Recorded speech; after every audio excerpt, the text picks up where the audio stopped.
guys, welcome back to a page in the chapter, or welcome if you are new here. My name is Paige and it is time for some 5-star predictions.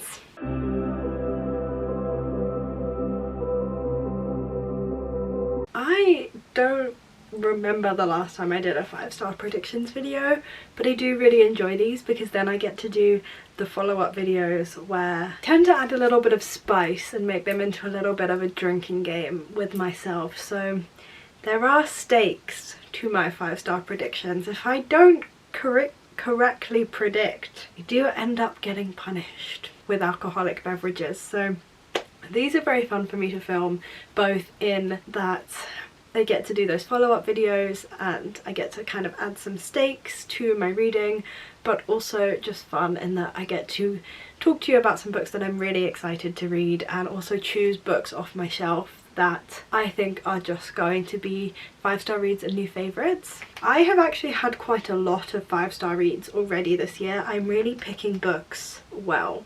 So I think I have like 5 or 6 5-star reads already. It's just really going my way this year. So I have another 5 books that I think could be 5-star reads. This is like a spring and summer edition because these are books that I've kind of earmarked to be read in the spring and the summer. And yeah, we'll do another 5-star predictions for the autumn and for the winter and stuff like that too. But this is the spring and summer edition. So if you want to see if I'm correct about these 5-star predictions, or you want to see me actually reading them and the process of that, or you want to stick around for the follow-up video where I take shots depending on how far away from 5 I was, then do please feel free to hit that big red subscribe button down below and stay tuned for future content. I upload every single Wednesday and occasionally on a Sunday. Also do feel free to check me out on Instagram and Twitter at Page and Chapter, so you can see what I'm reading and how I'm reviewing it in real time, and you don't have to keep waiting for these types of updates. So yeah, without further ado, let's get into some spring and summer books that I think are going to be 5-star reads. So the first book that I think is going to be a 5-star read, I have been saving for the summertime. I'm very, very excited for it to be like the height of summer and to be reading my fluffy little summery romance books, particularly if I'm on holiday. Like, I am saving this book for that feeling, and I just have a feeling it's going to be 5 stars, and that is Josh and Hazel's Guide to Not Dating by Christina Lauren. The only other Christina Lauren book I have read before is The Unhoneymooners, and I gave that 5 stars, and I just have a really good feeling about this book. Now I will say this is a friends to lovers, which I've never ever had any luck with before. As a trope, I just can't really get behind it because I always just think, why aren't you dating? And like, the reason that they're never dating is that it will ruin the friendship. But the minute you realise you have feelings for them or you're attracted to them, the friendship's kind of already ruined. So I've never really understood it. So this follows best friends Josh and Hazel, and they have known each other since college. And after they have gotten out of some bad relationships, they're now both single, and they set each other up on double dates. And these double dates, I think, just get progressively worse as they realise that they do have feelings for each other and they'd rather date each other, and it is about them going from this friends situation to having a romance through these double dates that they're setting each other up on. I will say I think the friends to lovers in this could work because they were in relationships, so it kind of makes sense why they didn't just date. And I have high hopes for this. I don't think this will annoy me. I do, from the one book of Christina Lauren that I have read, I like the writing style. I just think that this could be really cute and fluffy, and yeah, I'm saving it because I think it's going to be a 5 stars, and I really, really want to read it at like a super, super summery hot day when I can read this in one sitting outside in the sun is the plan for this book. The next book is the only book on this list that I don't own yet, which I tend to not do because I think there's then less of a chance that I will read them if I don't own them yet. But I know that I'm gonna buy this book. I genuinely think I might go and buy this book tomorrow type of situation. And that is Happy Place by Emily Henry. Are we surprised? I have very much enjoyed Emily Henry books in the past. My ranking, if you were curious, is Beach Read, Book Lovers, You and Me on Vacation. I think Happy Place could be very close to Beach Read. I think it could take the second place, or maybe it could overtake the first place. And the reason that I'm so desperate to read this book is because of a TikTok that I saw where this girl was saying, and I think she had a little bit of a premonition about this because she posted this before this happened, but she said, oh, imagine if Taylor Swift and Joe Alwyn broke up and you were going back and listening to her old love songs about him. That feeling you would get is the same feeling that Happy Place by Emily Henry gives you.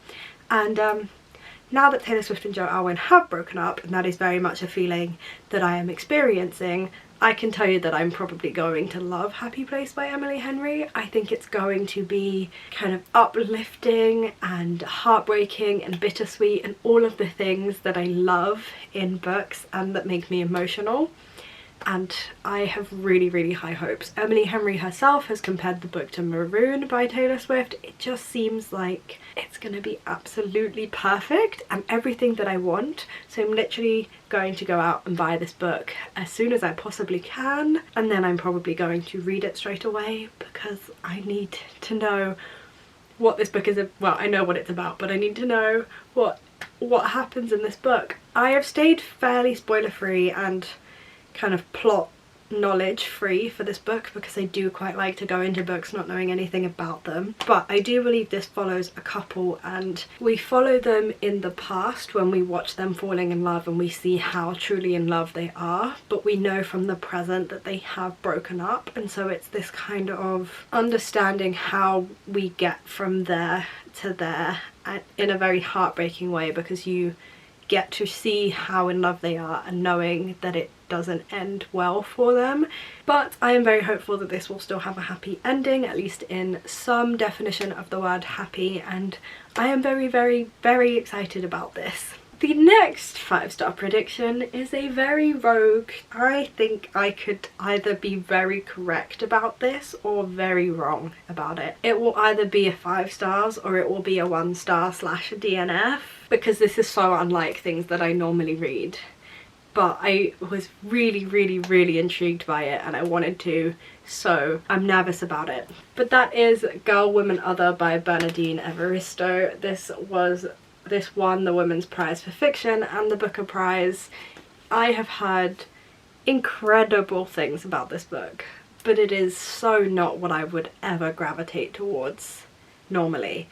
But it really, really called my name and I really was craving a book like this when I bought it. So I think that it has every possibility of being a 5-star, or it will be a 1-star. So I'm nervous. I could be in for a real punishment in the follow-up video by putting this on the list. So Girl, Woman, Other is set in England and it follows 12 different stories that all end up being intertwined about the experience of life. The blurb says, "It is future, it is past, it is fiction, it is history.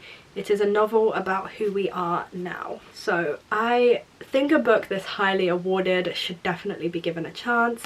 I genuinely think I might pick this one up next. Like, I'm really, really intrigued by it and in the mood for it. And I've definitely caught myself reaching for some very different, more mature genres than I ever have before. So we'll see if this is a 5-star or not. It very much could be. I am cheating ever so slightly with this next book, and that is because one of my friends read it and she gave it 5 stars, and then she said that we all had to read it, and I already had it on my bookshelf, so this was like the motivation for me to finally start thinking about picking this book up. And so I have some prior information that tells me I will give this book 5 stars, and that is because someone that I tend to agree with on books has given this 5 stars, and that is Half a Soul by Olivia Atwater. This is very cozy fantasy. I think it's a fairy tale retelling, and I just, as of this series as a whole, I have heard very, very good things. And who doesn't love a good cozy fantasy? I have been in the mood for some really cozy fantasies lately, and very happy that I didn't unhaul this when I was tempted to, and I've kept it on my shelves for a time when I might want to read it. You should unhaul your books. You should. You want space for all of the new books that you want to buy, and if you're never going to read them or you didn't like them, unhaul them. But also I will say this is an argument for being very cautious about unhauling your books, because I've had this for like 4 years now and I should have unhauled it, but I didn't, and now I really want to read it. So I've just saved myself the money of repurchasing this book. So this is a book set in Regency England, and it follows our main character, and she has been cursed by a fairy to not experience certain emotions like happiness and embarrassment, so she quite literally only has half of a soul. And this means that she has kind of embarrassed herself and caused many a scandal in London society, and as such her only aim for this particular season is to not get in the way of her sister finding a husband. But naturally someone takes an interest in her this season, and it just keeps the ball rolling, keeps the story going. Except the man who is interested in her is like the least liked man in all of society. It just sounds like it's going to be quite low stakes, very cutesy, a little Regency romance with a cozy fantasy twist, and I can't see any reason by that description why I wouldn't give it 5 stars personally. And so now we are on to the very final book that I think I will give 5 stars, and I don't know about this one. This is also another one that I could pay for later, but that is The Road Trip by Beth O'Leary. I went to Hatchards yesterday and I bought it, and I'm very excited about it. I have read 2 Beth O'Leary books now. I have read The No Show, which I gave 5 stars, and I have read The Switch, which I can't remember what I gave The Switch, but I have a positive outlook on it now that I finished it. Looking back, it was very cozy and cute, family vibes, really enjoyed it. And so this has been like the next Beth O'Leary book that has really grabbed my attention. I know everyone talks about the flat chair, but I'm very nervous about the premise of the flat chair, and I'm not entirely sure that I would like it. But this book really sounds up my alley. It is a second chance romance following our main character Addie and her sister, and they are about to road trip to Scotland for a wedding, I believe. And as they are setting off, a car crashes into theirs, and it is none other than her ex-boyfriend, who she hasn't seen in 2 years, and she has no choice but to also offer him a lift to the wedding, and they are trapped in this car together for the entire road trip to Scotland and forced to confront a lot of their issues. This just really sounds like something I would really enjoy. The only thing that has made me kind of nervous about it is that I believe Rachel said that she didn't enjoy this book, and so now I'm a little bit scared about putting it on this 5-star predictions list.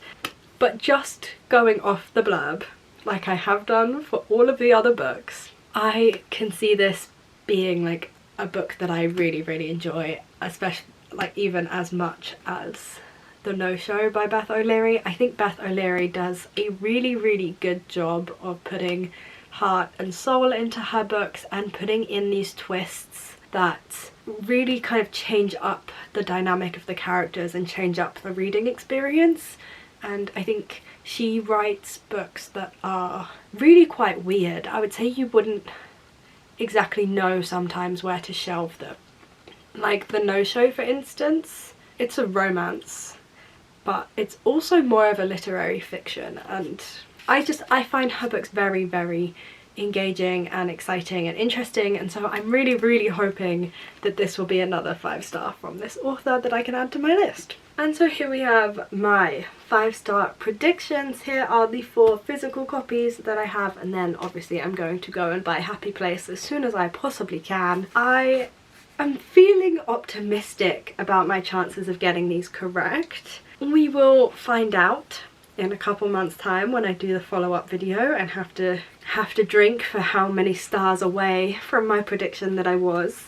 But I'm quietly confident here about these choices. I really do think that I've used my logic, I've chosen well, and hopefully I won't be taking too many punishments in the follow-up video for being wrong and not knowing my own taste well enough. But I'm I'm feeling good about my choices today. Let me know down in the comment section if you have read any of these books, if any of these were a 5-star for you, and if they weren't, why not? Should I be worried? Do you think I will be taking some shots in the follow-up video, or have I chosen well? We will see, but do let me know your thoughts. If you guys enjoyed this video and you would like to see the follow-up in a few months' time, or any other content that I am posting, then do please feel free to hit that big red subscribe button down below. Stay tuned for future content. As I said, I upload every single Wednesday and occasionally on a Sunday. And do feel free to check me out on Instagram and Twitter at @PageInChapter, where there is even more bookish content from me. I hope you guys are having a fantastic week, you're enjoying everything you are reading, and there are no reading slumps in your future. And I will see you for my next video. Bye guys.